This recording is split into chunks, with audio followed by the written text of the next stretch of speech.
Non, non, vous ne rêvez pas.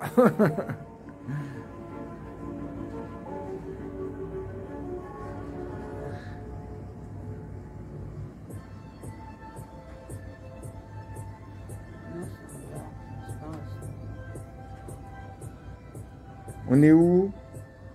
À Venise.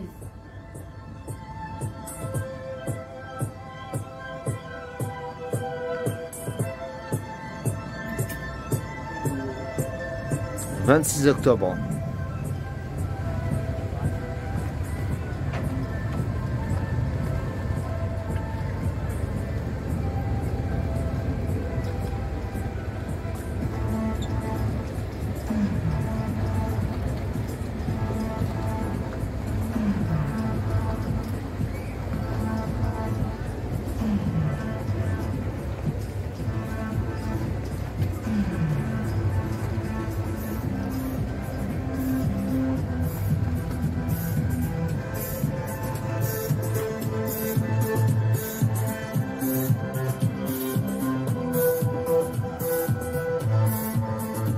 Et nous sommes à Venise. Ouais.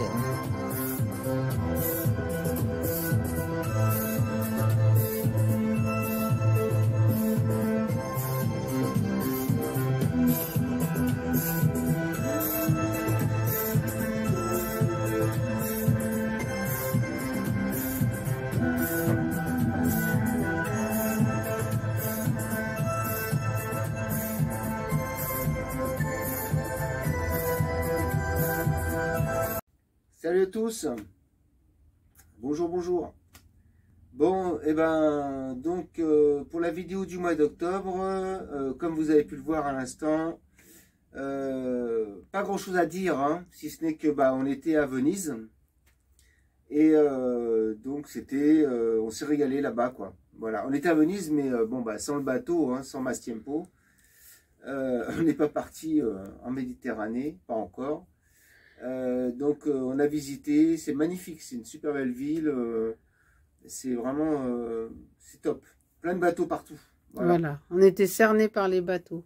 Voilà. Et puis on a eu de la chance d'avoir beau temps et de profiter et qu'il n'y ait pas trop de monde dans cette période mi-octobre, c'était parfait. Voilà, avec le temps évidemment qui va avec, quoi. Bah, c'est-à-dire, on a eu du soleil justement, bah, oui, oui. La douceur. Ouais, enfin, ouais. Normalement au mois d'octobre il n'y a pas. Hein. Non. Et on a évité l'Aqua-Alta parce que la veille qu'on est arrivé, il y avait 20 cm d'eau. Il aurait fallu mettre les bottes pendant la marée montante. Ouais, ouais. Et donc là, on l'a évité. Voilà. Donc sinon, qu'est-ce qui s'est passé durant ce mois? Alors, pendant ce mois, des travaux, des bricoles. Alors bon, on a pas mal visité hein, les alentours. Depuis qu'on est là, en fait, on visite. Hein, on fait pas mal de choses, un petit peu en Ardèche ou dans la Drôme. Bon. Et sinon, préparation, réparation de quelques bricoles dans le bateau. Alors déjà, au niveau des fuites qu'on avait dans la dinette, ça y est, c'est réparé. Plus de fuite. Donc j'ai refait les joints avec du Bostik. Voilà, le Bostik... donc couleur blanche, j'ai refait tous les joints en fait du pare-brise.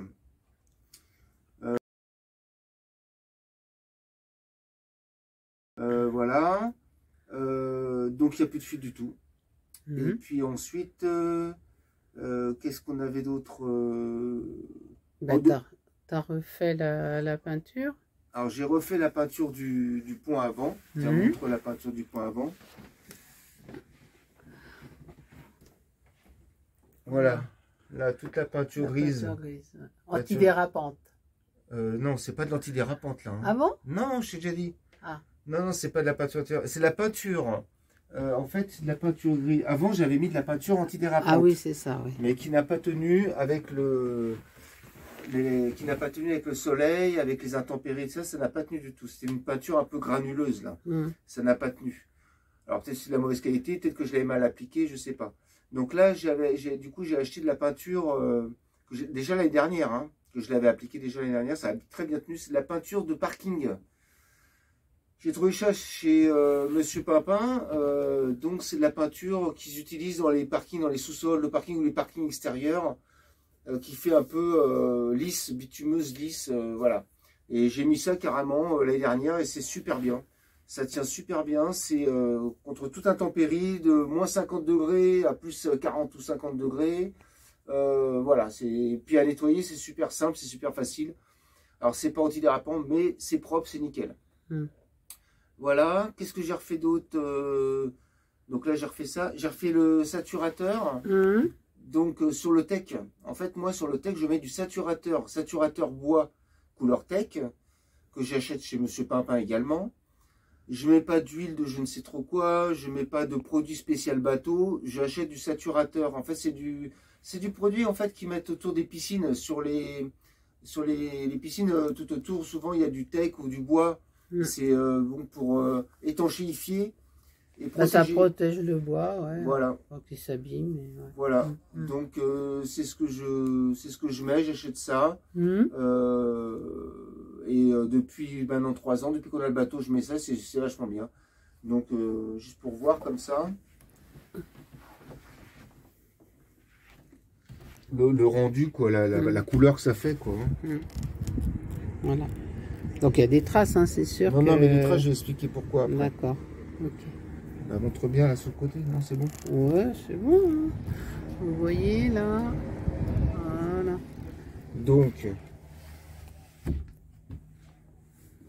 Il y a un bateau qui passe près de nous. On l'entend. Donc j'explique juste. Donc moi je mets du saturateur. Ça fonctionne très bien, ça protège très bien.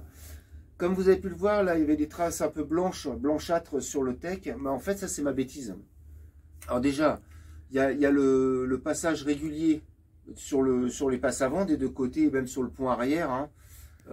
Sous le dos là, on a avec les fauteuils, quand on racle un petit peu, à force, ça abîme un petit peu le bois, quoi. Même après, on passe du saturateur et malgré tout, le bois il reste un peu abîmé, un peu blanchâtre par endroits, quoi, avec l'usure. Mais en plus, moi, j'avais fait une bêtise et surtout, ne faites pas la même bêtise que moi. Je crois que je l'avais déjà dit dans une vidéo, mais je suis pas sûr. C'est qu'en fait, quand j'ai voulu nettoyer le Tech, j'ai donc mis du dégriseur. Le dégriseur qui sert à enlever les saletés, tout ce qui est vert, le pourrissement du bois, enfin, et dans les rainures. Donc voilà, il y a tout qui remonte avec le dégriseur. Après, on passe un coup de jet d'eau et tout s'en va. Et c'était expliqué qu'on pouvait brosser le Tech, en fait, le bois. Et malheureusement, moi, j'ai brossé le Tech, mais dans le sens des rainures. Il ne faut surtout pas brosser dans le sens des rainures. Parce que en fait, en brossant, alors déjà j'ai pris une brosse qui était un petit peu dure. Je voulais faire le truc vraiment que ce soit nickel. Je voulais vraiment que tout bien nettoyé. En fin de compte, il faut surtout pas faire ça. Il faut plutôt une brosse à poil, pas trop légère non plus, mais pas trop dure. Et surtout brosser dans le sens perpendiculaire des rainures. Médium, comme les brosses à dents. Oui, pour la brosse médium, voilà. Et surtout dans le sens perpendiculaire du veinage. Voilà, juste pas dans le veinage, voilà. Parce que ça creuse et du coup, après, ça bousille le Tech, quoi. Donc moi, le mien, il est un petit peu abîmé, il est un peu creusé. Donc ce qui fait que maintenant, il s'abîme beaucoup plus vite et voilà. Bon, c'est pas dramatique, mais bon, à savoir quand même, quoi. Voilà, voilà.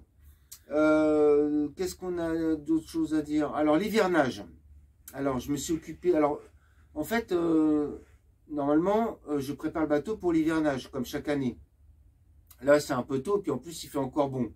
Les températures ne sont pas encore à des moins 5, moins 10. Et il se trouve que dans la région, je me suis renseigné, ici, dans la région, on ne risque pas de descendre en dessous de moins 1, moins 2.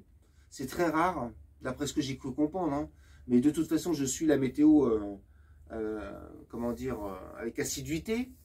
Donc l'hivernage, c'est bien de le faire, je ne détiens pas la vérité, mais de tout ce que j'ai pu voir sur des vidéos ou de ce que j'ai pu entendre, il faudrait que pour que ça gèle, que l'eau gèle dans le moteur, dans le refroidissement du moteur et tous les éléments du moteur, il faudrait que les températures descendent à moins 10, moins 12, moins 15 dehors pour que ça gèle dans la salle des machines. Alors bon, en région parisienne, je faisais l'hivernage par mesure de précaution. Donc, je mettais de l'antigel dans le circuit de refroidissement. Je remplaçais toute l'eau par de l'antigel. Mais là, pour l'instant, je ne le fais pas. Je ne vais pas le faire. Et je vais attendre voir la météo, suivre un peu la météo. À une semaine près, je peux le faire, démarrer le moteur, mettre de l'antigel, etc. Donc ça, je ne le fais pas. Par contre, comme d'habitude, une fois par mois, je démarre, parce qu'on n'habite pas tout régulièrement, puisqu'on visite, on se balade, tout ça. Mais quand même, une fois par mois, je démarre le moteur, 1 heure par mois. Je démarre le moteur, je le fais tourner 1 heure, je le fais accélérer, je le fais chauffer tout doucement, ensuite accélérer, etc. Déjà pour voir si tout fonctionne bien, s'il n'y a pas de bruit bizarre, si l'huile est toujours OK, si, enfin voilà, au niveau gasoil, à tous les niveaux. Voilà, pour faire tourner mes mers, quoi, la machine. Pépère, c'est un bateau. Pépère, bon. Oui, c'est un moteur, c'est un bateau. Bon, voilà. Quoi d'autre? Bah, c'est tout. Quoi d'autre? Qu'est-ce que j'avais noté? On profite de la vie, donc là on n'a pas trop filmé, voilà. Voilà. On essaiera de faire mieux la prochaine fois. Voilà. On a vu quelques oiseaux migrateurs qui partaient un petit peu là vers le sud. Hein, on a vu des beaux nuages d'oiseaux là passer. Alors quel type d'oiseaux? Des grues, des oies, je ne sais pas. Voilà. Et puis, ah oui, ici, une dernière chose. Petit à petit, en fait, comme vous avez pu le voir sur notre vidéo également, donc on a un nouveau panneau solaire, un petit, d'appoint, avec la petite batterie que j'avais mis dans la vidéo, c'était énergie à bord, je crois. Dans une vidéo intitulée énergie à bord. Et j'avais donc acheté une petite batterie d'appoint, qui est là d'ailleurs, qui est toujours en fonction. Hein. Voilà, petite batterie d'appoint. Et que je recharge régulièrement avec un petit panneau solaire d'appoint, donc en 2-3 heures, même pas, ouais, 2h30, 3 heures, elle est chargée à plein, et après ça me permet de charger des cigarettes électroniques, des lumières à LED, portables, tablettes et plein d'autres choses. Tu avais déjà tout expliqué. Ouais. Et donc d'ailleurs, petit à petit, j'équipe tout le bateau avec des appareils justement qui se rechargent avec la USB-C, quoi. La USB-C, c'est ça en fait, hein, c'est les petites prises, je sais pas si on voit là comme ça. Bah, c'est les prises pour téléphone. Ouais, mais maintenant c'est les prises uniques USB-C, c'est ça, quoi. C'est les rondes comme ça. Ah ouais, d'accord. Et donc maintenant, partout, ils vendent tous les appareils. Maintenant, c'est devenu la norme européenne et ils vendent ça, quoi. Tous les appareils sont équipés d'USB-C.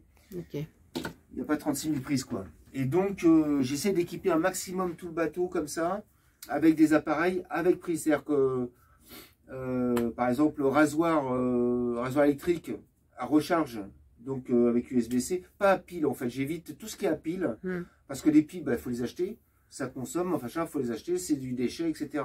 Alors que ces trucs-là, c'est au panneau solaire, je recharge, c'est le soleil en fait qui donne l'énergie, toujours pareil.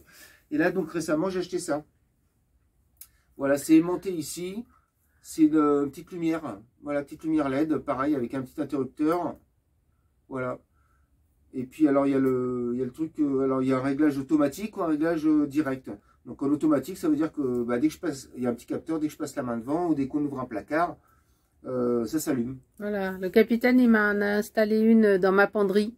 Dès que j'ouvre la porte, je vois mes vêtements, c'est plus facile. Voilà, dans la mienne aussi. Et avant, on avait aussi, j'avais mis l'espèce de guirlande qui vendent chez Action. Ah, mais c'est à pile. Mais c'est à pile. Donc là, avec ça, c'est génial. Et dès que c'est vide, tac, je recharge dans la cuisine, il y en a une aussi, au-dessus de l'évier.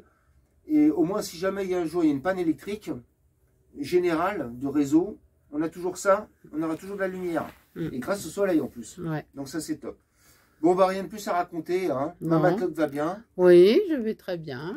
On profite de la vie. Voilà, on profite. Elle est en train de passer. Ah oui. Elle passe son permis. Ouais. Enfin, je commence les cours à la fin du mois de novembre. Voilà. Mais je révise, j'apprends. Permis fluvial. Bah ouais, parce que moi j'ai pas mon permis, toi tu as ton permis fluvial, tu as ton permis côtier et tout. Si jamais il t'arrive quelque chose et patati patala, moi je veux savoir et je veux piloter et tout. Elle passe son permis. Voilà.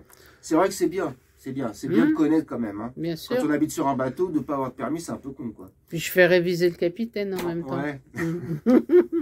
C'est sûr. Voilà. Bon allez, bisous à tous. Ouais. Pour les projets, pour ceux qui ont des projets d'achat, bon projet pour vous. Bonne continuation. Pour tous les autres, eh ben, profitez bien. Essayez de profiter un max de la vie. Voilà. et de l'eau, du fluvial, de la mer et des bateaux. Salut à tous. Salut. À plus tard.